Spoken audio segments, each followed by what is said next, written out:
मनोज कुमार मिश्रा जी, गाजियाबाद से। राधा वल्लभ श्री हरिवंश महाराज जी। महाराज जी, अगर हम कुछ गलत कार्य करते हैं तो वो हमें अगले जन्म में भोगना पड़ता है, परंतु काम के दौरान मुझसे कुछ गलत कार्य हो जाता है या मैं जानकर भी कर देता हूं जिसका परिणाम मुझे तुरंत मिल जाता है, इसका मतलब मुझे आगे नहीं भोगना पड़ेगा उसको? ये तो कर्म की लघुता और गरिमा पर है कि आप जैसे ऐसा पाप किए हैं जो आपका इस जन्म में जो छोटा मोटा कष्ट मिल रहा है उससे आपको नरक भी भोगना पड़ेगा और अगली गंदी योनि भी मिलेगी। अगर छोटा मोटा कोई पाप है तो छोटी मोटी घटना में निपट जाएगा।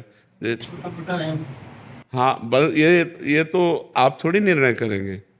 अब हमारी समझ में तो ऐसा लगता है कि हम कोई पाप ही नहीं किया यार, लेकिन जब वो केस फंसता है और उसका न्याय तो बहुत होता है। फिर जरा से छोटे पाप का, अब आप देखो, एक मांडव्य नाम के ऋषि थे, आपको घटना बता रहे हैं, श्री महाभारत में भगवान श्री कृष्ण द्वैपायन व्यास देव जी ने लिखी।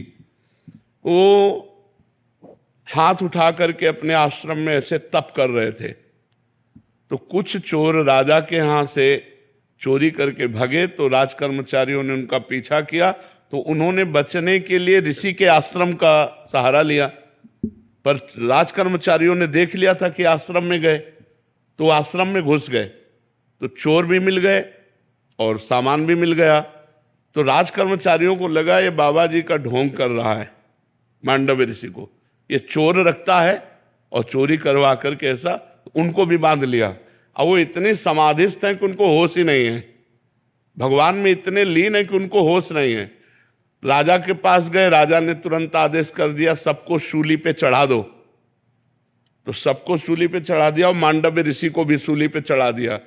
शूली होती है एक भाले जैसी आकृति की, और उसको ऊपर से ले जाकर ऐसे छोड़ा जाता है, तो उसके गुदा द्वार में जितना घुस जाए अब वो तड़प तड़प कर मरता है, बहुत बुरी सजा है। तो जो ही गुदा द्वार में सूली इतनी घुसी तो उनको होश आ गया। जब होश आया तो पद्मासन लगा के बैठ गए सूली पे। वो तो महापुरुष थे, जो अन्य चोर थे वो मर गए थे। अब जब अन्य को सजा देने के लिए वहां लाया गया तो जो ही देखा पद्मासन में, तो भाग के गए, उनका कोई महात्मा सूली पे चढ़ा। तो वो राजा आगे गाय करके ब्रह्म ऋषियों को करके आए और वंदना की, महाराज मुझे क्षमा कीजिए, मुझे पता नहीं था कि आप हैं, हम तो ऐसे समझा। तो उन्होंने कहा मुझे आपसे कोई बात नहीं करनी, शूली से निकालो मुझे, मैं सीधे धर्मराज से बात करूंगा जाके कि मैं तपस्या कर रहा था, मुझे ऐसा दंड क्यों मिला। क्योंकि कोई भी बिना अपने कर्म के दंड नहीं पा सकता, ये पक्का सिद्धांत है। तो सूली निकाली गई लेकिन निकल नहीं रही थी, लाख प्रयास किए तो सूली काट दी गई। तो उन्हें अणिमांडव्य ऋषि कहते हैं। वो सीधे धर्मराज के पास गए और धर्मराज से कहा कि मैं तुम्हें दंड देने के लिए आया हूं। इतने महान तपस्वी थे। मैं जब अपने आश्रम में तपस्या कर रहा था, चोर चोरी करके लाए, तो हमने उसमें क्या सहयोग किया, उस कर्म में मेरा क्या दोष था। तो उनका महाराज कोई दोष ना, फिर मुझे सूली की सजा क्यों मिली। तो जैसे अपने को टीवी चला दीजिए ना, प्रोग्राम दिखाया जाए, ऐसे उन्होंने दिखाया कि देखो जब आप 8 वर्ष के थे तो तितली की गुदा में बबूल का कांटा डाल के छोड़ दिया था, इसीलिए सूली आज भी नहीं निकली, आपके पड़ी हुई। तब उनका 8 वर्ष के बालक को ज्ञान नहीं होता। इसलिए मैं आज से मर्यादा रखता हूं कि 14 वर्ष तक की अवस्था का किया हुआ पाप दंडनीय नहीं होगा, नाबालिग।